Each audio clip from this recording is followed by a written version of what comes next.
Pada kesempatan ini kami terpanggil untuk melakukan press conference terkait dengan sikap DPC Pradi Jakarta Barat terhadap permasalahan yang dilakukan oleh kita sampaikan saudara rekan advokat senior Hotman Paris Hutapea.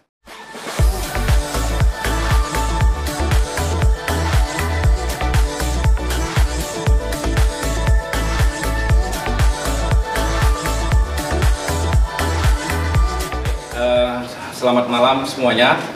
Pada kesempatan ini kami bermaksud menyampaikan bahwa kami di sini DPC Pradi Jakarta Barat. Jadi di sebelah kanan saya ada rekan Anas dan kemudian ada rekan Fahmi. Paling kanan ini rekan Heri Suherman, sekretaris DPC, dan ada rekan Rinanton Damanik, ketua bidang pembinaan organisasi dan profesi. Sebagaimana yang telah rekan-rekan wartawan ketahui bahwa rekan Hotman ini mempersoalkan keabsahan dan legalitas daripada Pradi. Padahal diketahui rekan Hotman sudah menjadi anggota daripada Dewan Pengacara Nasional Indonesia dan melakukan konferensi pers saat itu juga di samping daripada Presiden DPNI rekan Faisal Hafidz. Dan beberapa yang bisa kami sampaikan, yang kami kutip penyampaian rekan Hotman adalah DPN Pradi Otto Hasibuan tidak sah. Kemudian juga berdampak kepada KTA-nya tidak sah. Kalau saya tidak salah juga itu terkait juga dengan berarti produk PKPA-nya tidak sah. Inilah hal-hal yang sangat kami sayangkan. Pradi ini adalah organisasi pada tunggal organisasi advokat yang begitu besar. Mungkin anggotanya ada sekitar 60.000 tersebar dari di seluruh Indonesia, Aceh sampai Papua. Mungkin ada sekitar hampir 190 cabang di seluruh Indonesia dan juga memiliki pusat bantuan hukum yang mungkin sekitar 140 cabang dari Aceh sampai Papua. Kami ini terusik dengan peristiwa ini dan memang nyata ini sudah terjadi suatu kegaduhan, kegalauan, keonaran dan sudah berdampak di mana-mana sebenarnya. Bahkan sudah ada laporan-laporan polisi di berbagai DPC gitu ya. Dan ini tentunya kami DPC Pradi Jakarta Barat harus mengambil sikap juga melihat perkembangan yang ada terhadap perbuatan yang telah dilakukan oleh rekan advokat Hotman Paris. Dan saya sendiri sudah mengetahui karena saya sendiri terlibat bahwa sudah terjadi perdamaian kalau dikaitkan dengan putusan kasasi yang membatalkan perubahan anggaran dasar di dalam rapat pleno. Sedangkan ini secara garis besarnya bahwa keputusan di dalam Munas itu belum pernah dibatalkan dan belum pernah bahkan digugat. Sehingga saudara rekan Alamsyah sendiri mengakui hasil keputusan perubahan anggaran dasar di Munas dan mengakui kepemimpinan Profesor Dr. Otto Hasibuan sebagai Ketua Umum Pradi yang sah.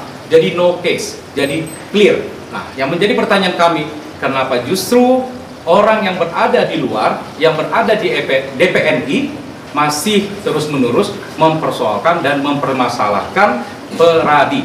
Nah, mungkin itu yang bisa saya sampaikan secara garis besarnya dan mungkin kalau soal materi daripada upaya hukum yang akan dilakukan bisa disampaikan oleh rekan Anas maupun rekan Fahmi. Terima kasih teman-teman. Saya lanjutkan bahwa per hari ini kita sampaikan surat somasi terbuka kepada rekan senior Hotman Paris Hutapea. Itu somasi terbuka dari DPC Pradi Jakarta Barat terkait ucapannya dalam preskon beberapa waktu lalu itu yang mengucapkan dengan tegas bahwa Pradi Otto tidak sah dan menyatakan juga kartu advokat yang ditandatangani oleh Otto tidak sah. Nah, dua konten kalimat ini kita duga sebagai hoax, sebagai berita bohong. Maka itu karena tidak ada dasarnya, dia menyebutkan dasarnya adalah putusan, tapi dalam putusan itu juga tidak sama sekali membahas mengenai bahwa saya Pradi Otto Hasibuan tidak sah. Nah, melalui somasi ini kita minta kepada Hotman Paris Hutapea supaya mencabut dan meminta maaf kepada Ketua Umum kami, Profesor Otto Hasibuan terkait dua dugaan ucapan hoaxnya. Apabila dalam 2 kali 24 jam dia tidak menarik ucapan serta meminta maaf, kita akan mengambil langkah hukum tegas. Ya, itu yang pertama.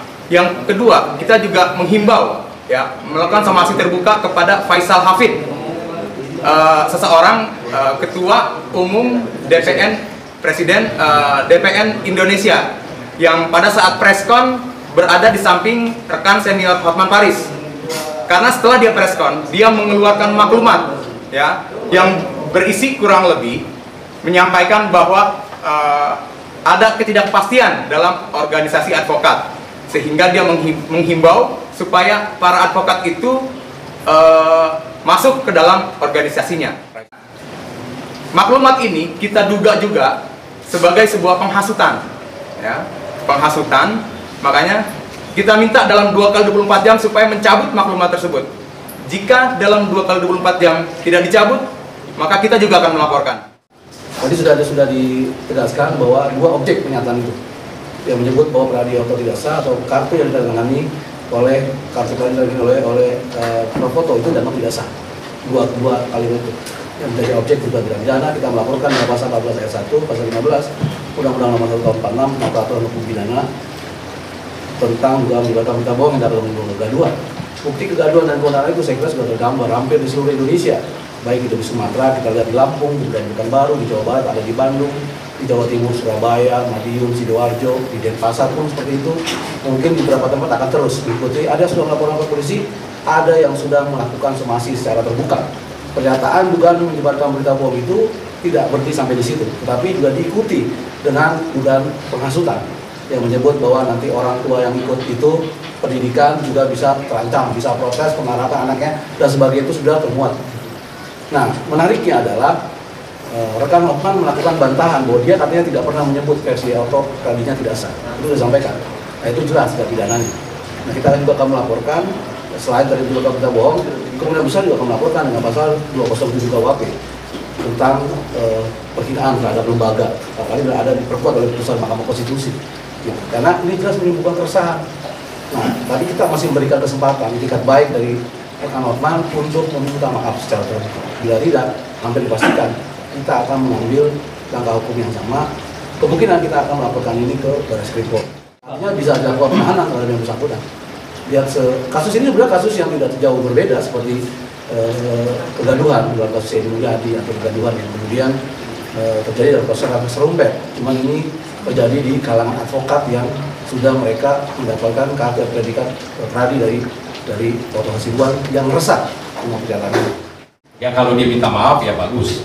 Tapi tentunya kalau kami sebagai DPC Pradi Jakarta Barat, karena ini kan somasi terbuka kami dari DPC Jakarta Barat, ya ini sih tidak ada persoalan di situ, gitu ya. Sesuai dengan permintaan maaf dan mungkin bisa dicek di situ ya somasi terbuka tersebut. Kami meminta itu adalah di setiap konten atau di setiap publikasi yang dilakukan oleh yang bersangkutan maupun di setiap media yang mengekspos ucapan yang bersangkutan.